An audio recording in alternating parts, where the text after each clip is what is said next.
పూరా లోకల్ 16 సంవత్సరాల తర్వాత జరుగుతున్నటువంటి ఈ యొక్క జనగణన 16వ జనగణన మార్చి 1 నాటికి 2027 ఈ యొక్క జనగణన పూర్తవుతుంది.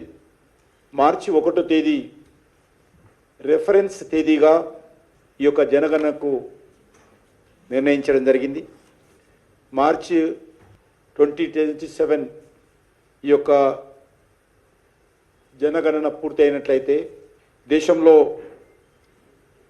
అనేక రకాల సంక్షేమ కార్యక్రమాలు, అభివృద్ధి కార్యక్రమాలు, అందులో తీసుకోవాల్సినటువంటి ప్రాధాన్యతకు నూతన ఒరవడి ఏర్పడుతుంది. ఈ యొక్క జనగణనలో కేంద్ర ప్రభుత్వ లెక్కల ప్రకారము 34 లక్షల మంది జనగణన చేసేటువంటి అధికారులు, సూపర్వైజర్స్ పనిచేస్తారు. ఆ రకంగా 1,34,000 మంది సిబ్బంది ఇందులో పనిచేస్తారు. ఇది పూర్తిగా డిజిటల్ విధానంలో ఈ యొక్క జనగణన ఉంటుంది. ప్రత్యేకంగా ఏ వ్యక్తి సమాచారం కూడా, వివరాలు కూడా భద్రంగా ఉండే విధంగా ఈ యొక్క యాప్ను రూపొందిస్తున్నారు. స్వాతంత్రం వచ్చిన తర్వాత మొదటిసారి ఈ యొక్క బీసీ జనాభా సేకరణ జరుగుతూ ఉంది.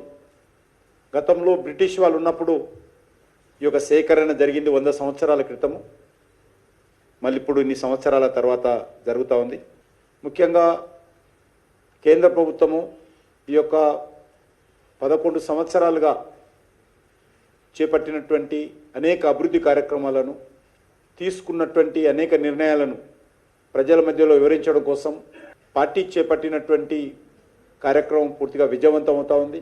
8వ తేదీ నుంచి 18వ తేదీ వరకు జరిగే అనేక కార్యక్రమాలు కూడా ప్రజలు స్వాగతం పలుకుతూ ఉన్నారు.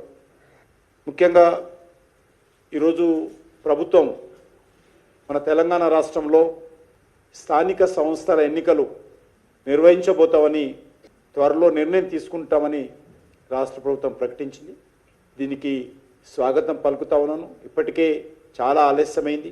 షెడ్యూల్ ప్రకారం పంచాయతీరాజ్ ఎన్నికలు కానీ, మున్సిపాలిటీ ఎన్నికలు కానీ జరగాల్సి ఉండింది. ముఖ్యంగా కాంగ్రెస్ పార్టీ గత 2024 శాసనసభ ఎన్నికల్లో ప్రజల ముందు పెట్టినటువంటి ఎన్నికల ప్రణాళికలో 42% రిజర్వేషన్స్తో స్థానిక సంస్థల ఎన్నికలు నిర్వహిస్తామని చెప్పడం జరిగింది, బీసీ రిజర్వేషను. కాబట్టి రానున్నటువంటి ఎన్నికల్లో కూడా గత శాసనసభ ఎన్నికల్లో ఇచ్చినటువంటి హామీ ప్రకారము బీసీ రిజర్వేషన్స్ అమలు చేయాలని నేను కోరుతా ఉన్నాను. అందుకే ముఖ్యంగా చాలా ముందుగానే ఏ వార్డులకు, ఏ గ్రామాలకు ఏ రకమైన రిజర్వేషన్స్ ఉంటాయి, మహిళా రిజర్వేషన్స్ ఎక్కడ, schedule caste, schedule tribe, BC SC reservation ఎక్కడ, వీటన్నిటిని కూడా చాలా ముందుగానే ప్రకటించి పోటీ చేసే అభ్యర్థులకు కానీ, పోటీ చేసేటువంటి రాజకీయ పార్టీలకు కానీ సరైనటువంటి అవగాహనతో ఎన్నికల్లో పాల్గొనే విధంగా స్టేట్ ఎలక్షన్ కమిషన్ నిర్ణయం తీసుకోవాల్సిందిగా, ఆ దిశలోనే రాష్ట్ర ప్రభుత్వం కూడా ఒక ప్రజాస్వామ్య స్ఫూర్తికి అనుకూలంగా ఎన్నికలు నిర్వహించాల్సిందిగా కూడా రాష్ట్ర భారతీయ జనతా పార్టీ తరఫున డిమాండ్ చేస్తూ ఉన్నాము. కాబట్టి ఈ దిశలోనే ఏదో తూతూ మంత్రంగా ఎన్నికల కోసం ఎన్నికలు నిర్వహించకుండా ఈరోజు స్థానిక సంస్థలు పటిష్టం కోసం నిజమైనటువంటి స్పష్టమైనటువంటి అవగాహనతో ప్రజలు తమ ప్రతినిధులుగా మరి ఓటు వేసి గెలిచే విధంగా ప్రభుత్వము మరి వివరించాల్సిందిగా ఈ సందర్భంగా కోరుతా ఉన్నాను. ఆ దిశలో భారతీయ జనతా పార్టీ తరఫున మేము పూర్తి స్థాయిలో ఎన్నికల్లో పాల్గొంటాము.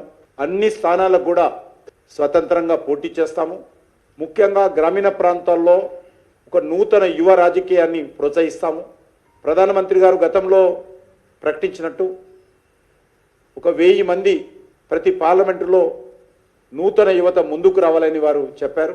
ఆ రకంగా ఈ యొక్క స్థానిక సంస్థల ఎన్నికల్లో తెలంగాణ రాష్ట్రంలో కూడా ఎక్కువ మంది యువతకు ప్రోత్సహించే విధంగా, గ్రామీణ ప్రాంతాల యువతకు ప్రాధాన్యత ఇచ్చే విధంగా ఈ యొక్క స్థానిక సంస్థల ఎన్నికల్లో మేము పాల్గొంటాము. ఆ దిశలోనే రాష్ట్ర ప్రభుత్వము రిజర్వేషన్స్ ప్రకటించిన తర్వాత దానిపైన మా యొక్క పోలింగ్ బూత్ కమిటీ నుంచి మొదలు పెడితే స్టేట్ పార్టీ వరకు కూడా అన్ని రకాలుగా నిర్ణయాలు తీసుకుంటాము. ఆ దిశలోనే ముందుకెళ్లాలని చెప్పి భారతీయ జనతా పార్టీ తెలంగాణ శాఖ ఆలోచిస్తూ ఉంది.